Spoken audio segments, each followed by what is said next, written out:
In today's problem we have 5 minus 5 times 5 minus 5. That's a lot of 5, so let's solve this. We have 5 minus 5, this gives 0. We have 5 minus 5, this gives one more 0.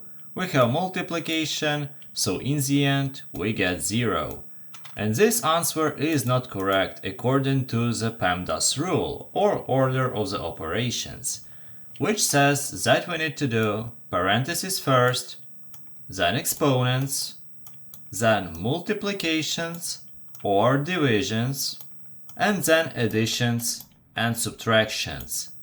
For the last set of twos, we need to work from left to right if we have more than one in equation. Here we only have one multiplication, so this rule doesn't apply.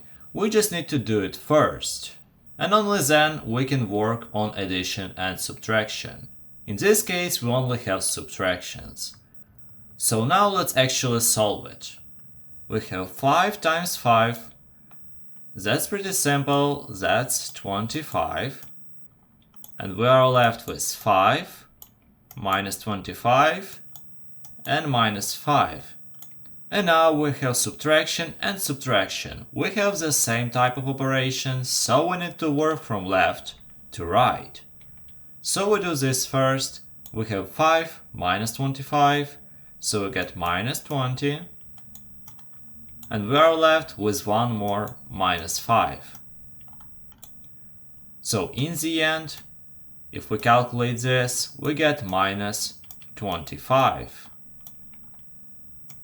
Minus 25 is the final solution. If you want to truly test yourself, watch this video and comment your solution. Subscribe to become better at math.